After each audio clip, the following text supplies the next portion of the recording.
Tenemos una estrategia de mantenimiento que podemos decir que esa es la buena, la que hay que emplear en todos los sitios. La realidad es que no, depende de las características de la instalación.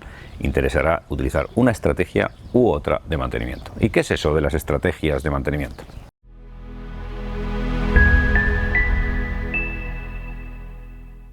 Una estrategia de mantenimiento es como una filosofía o una base que inspira las actuaciones que nosotros hacemos para mantener nuestra instalación. Es decir, que inspiran el conjunto de actividades que hacemos para compensar la degradación que el tiempo y el uso provocan en las instalaciones. Y la base de la estrategia puede ser variada. La primera estrategia, la más sencilla de todas, es la estrategia puramente correctiva, es decir, arreglamos lo que se estropea.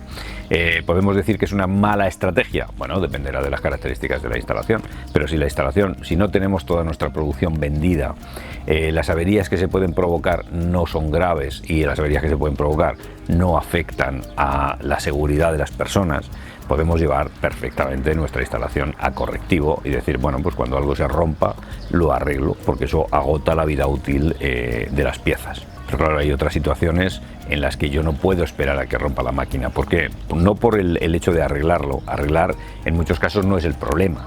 El problema fundamental es el daño colateral que supone la avería. Es decir, supone, por un lado, la pérdida de producción, me puede venir mal perder esa producción porque la tenía comprometida, pero también el agravamiento de la avería. Es decir, que ya no solo me va a suponer cambiar la pieza que estaba rota, sino que al romperse esa pieza causa otros daños que son los que yo tengo que considerar. Daños que pueden ser a otras piezas, pero también pueden ser daños a personas o daños al medio ambiente. En esos casos la estrategia correctiva tengo que abandonarla y me puedo ir en primer lugar a la estrategia sistemática, es decir, cada cierto número de horas hago determinadas intervenciones. ¿Y esa estrategia es la buena? ¿Siempre puedo determinar las horas a las que tengo que hacer determinadas intervenciones? Lo cierto es que no siempre. No siempre, porque ¿cuál es la forma que nosotros tenemos de determinar a cada cuántas horas tenemos que hacer cada cuántas horas o piezas o kilómetros tenemos que hacer una intervención? Primera cosa que podemos pensar es, bueno, pues el fabricante que lo diga, él, el fabricante, cada cuántas horas tenemos que hacer, porque nosotros no sabemos de eso y entonces él nos puede decir perfectamente cada cuántas horas es.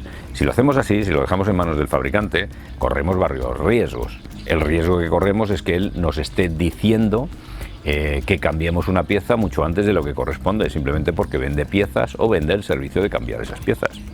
Por tanto, es juez y parte. No sabemos, no estamos seguros de que esa sea la mejor estrategia, el poner en sus manos que determine las horas del cambio de una determinada pieza o consumible. Pero tiene otro problema. Él determina las horas y puede haberlo hecho con cierto rigor. No suele ser habitual, pero bueno, puede haberlo hecho con cierto rigor. Entonces nos preguntamos, en las condiciones en que él midió las horas de esa pieza, ¿eran las mismas que yo tengo en mi instalación? Es decir, la temperatura era la misma, el cuidado de los operadores era el mismo, la presión ambiental, la humedad, era lo mismo el régimen de trabajo de la máquina. Bueno, pues era muy difícil que eso suceda, por tanto no sabemos si las horas que está estableciendo el fabricante pues son correctas o no. También ocurre que en muchas instalaciones ya tenemos suficiente experiencia en la instalación, mucha experiencia de instalación de muchos años, como para saber que cada tantas horas hay que hacer determinado trabajo, porque si no se produce determinado evento no deseado. En esos casos, en casos en que tenemos un conocimiento exhaustivo del comportamiento de la máquina y podemos prever perfectamente cada cuánto tiempo hay que hacer algo para evitar un efecto no deseado, entonces sí tiene todo el sentido del mundo hablar de mantenimiento sistemático. Incluso podríamos decir un tercer caso. Imaginemos que hay un elemento que tiene una vida limitada y que cuando ese elemento, que conocemos perfectamente por nuestra experiencia, hemos validado que cada ciertas horas, piezas, kilómetros, lo que sea, se produce un determinado evento. Nosotros nos adelantamos a él y hacemos un cambio, hacemos una intervención antes de que se produzca ese evento, pero ya supone una parada de la máquina, equipo o instalación.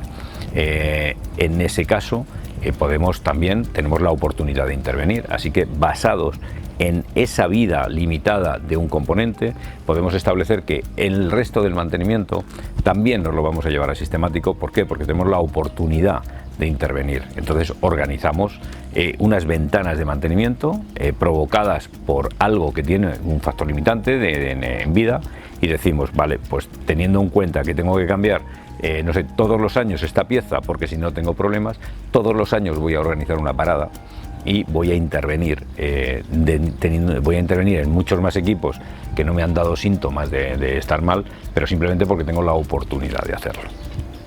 Así que en todos esos casos la estrategia sistemática tendría todo el sentido del mundo.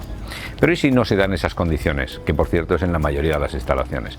Ya nos tenemos que ir a otro tipo, a otra condición de mantenimiento, a otra estrategia de mantenimiento, que vamos a llamar estrategia condicional. En este caso, en el caso de la estrategia condicional, pues ahí lo que podemos hacer, lo que tiene sentido, tiene todo el sentido, es evaluar la condición que presentan los equipos a través de diferentes técnicas, que puede ser la inspección visual, que puede ser la medición con equipos que tenemos instalados, con elementos que tenemos instalados en las máquinas, pero también puede ser la medición con equipos portátiles que nosotros llevamos, medimos y comprobamos en qué estado se encuentra la máquina mediante la medición de parámetros que podemos relacionar con la degradación. Son muchas las instalaciones que presentan ese tipo, que permiten ese tipo de estrategia, el mantenimiento basado en la condición.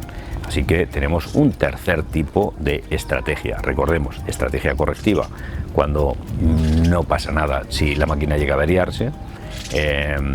Segunda estrategia que tenemos es la estrategia sistemática, si podemos conocer perfectamente la periodicidad con la que sucede determinados eventos y organizar el mantenimiento de acuerdo con esa periodicidad que ya es conocida. Y el tercer tipo de estrategia es la estrategia condicional, en la que preferimos hacer una serie de pruebas o en la que una serie de observaciones o mediciones que nos permiten relacionar esas observaciones o mediciones con el estado de la maquinaria. Tenemos incluso otras estrategias, como la estrategia modificativa o el mantenimiento basado en la modificación, y que se da sobre todo en plantas que tienen prototipos de maquinaria o en mercados muy novedosos en los que digamos tecnologías emergentes en las que no sabemos muy bien cómo se comportan, son nuevos, son prototipos, son elementos relativamente nuevos. Claro, no podemos basarlo en sistemático porque no tenemos experiencias en los equipos, no podemos basarlo en condición porque a lo mejor es arriesgado. ¿Qué tenemos que hacer? Ver el comportamiento de la maquinaria y ver el comportamiento de las instalaciones, y a partir de eso, bien definir los periodos en los que tenemos que intervenir, bien definir las pruebas que tenemos que hacer para saber cómo están, o bien modificar la instalación para, mediante esas modificaciones, poder intervenir cuando corresponde. 4 estrategias de mantenimiento que pueden ser la base de nuestra instalación. Tendremos que ver cuál es la estrategia principal y tendremos que ver con qué complementamos esa estrategia principal.